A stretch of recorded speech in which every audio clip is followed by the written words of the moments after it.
This is moving right along Highway 163, Washington Street on the western side of Pella. This is the town and this is the north side right along Main Street. Everybody on the north side of Pella and in the central part of Pella should be in a safe place now. The bottom line is this morning you need to slow down, give yourself plenty of extra time because we know things are slippery out there and we want to avoid as many incidents and accidents as possible. This is a very dangerous situation. Again, going to be approaching the Madison and Warren County line, approaching Norwalk, Martinsdale, Cumming. If you know people who are traveling along the interstate, call them, tell them to pull off, get in a gas station, get in some kind of building, some kind of place of business to get that shelter. If you are in the city of Des Moines or you are in some of the suburbs and you've got 5 seconds, I would go put my car in a garage because this is large hail that'll be moving in. It is all about the heavy, wet snow. And like you said, that's part of why it's had a tougher time accumulating. It's really unpleasant out here right now, and the snow kind of has that icy feel. This is something we're all going to need tomorrow. A big shovel or your snowblower if you have that too. This is what it could look like at 8 o'clock tomorrow morning. Some heavy rain possible during the morning commute on Tuesday. Your inflatable Santas or snowmen, well, if you leave them outside and you leave them inflated, they may be halfway to Easter by the time we get past tomorrow.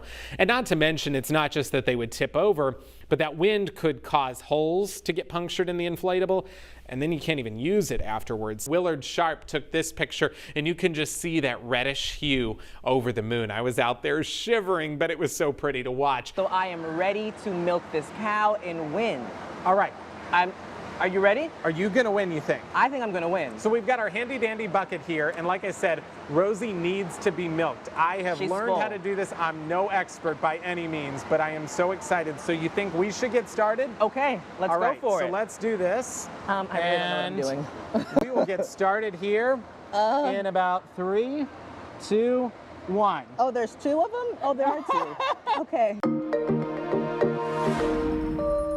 It's a very busy morning here in our state as we track winter weather and icy roads. We've got really slick conditions across the state of Iowa. We're seeing that popping up here. All of these blue roadways on the map representing partially ice-covered roadways. We are seeing that in the Des Moines metro now. Several trouble spots on the east and west sides of the metro to the north and to the south. The bottom line is this morning, you need to slow down, give yourself plenty of extra time because we know things are slippery out there, and we want to avoid as many incidents and accidents as possible. There is a lot of cloud cover right now. You don't see a ton on radar because most of this is what we call freezing drizzle, which is just very isolated little pockets. We're seeing it a little bit steadier up in northeastern counties like Hardin, up towards Franklin and Grundy County. That's moving into Bremer and Butler County this morning as well, outside of our area. We're seeing a little bit of freezing drizzle in the metro and a little bit farther to the south, perhaps a couple of sleet pellets mixing in to the south and to the east, and then there is some rain down towards Ottumwa and far southeast Iowa.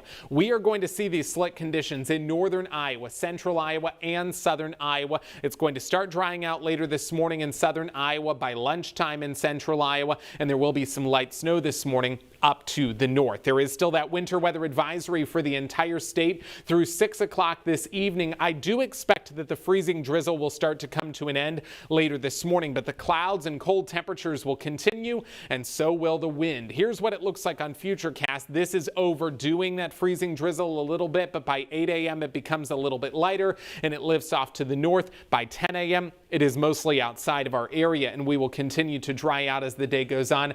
Ice accumulation in central Iowa, only a couple hundredths of an inch, but that is clearly enough to make it slick, up to 1/10 of an inch possible in areas like Marshalltown, Tama, Iowa Falls, and back to the northeast. This is not a snow event for most of us. However, we could see a trace of snow today, less than an inch up along Highway 30 and up to 2 inches possible for areas along and north of Highway 20. The one other thing you need to know is the falling temperatures today. By early tomorrow morning, we wake up to some pretty bitter cold. Those wind chills in the teens and 20s below 0. So I threw a lot of information out to you, but just know it's a very wintry day around our state. A lot of changes. Our whole plumbing and heating 10-day forecast shows a very cold but dry day tomorrow. On Thursday, more snow could be possible.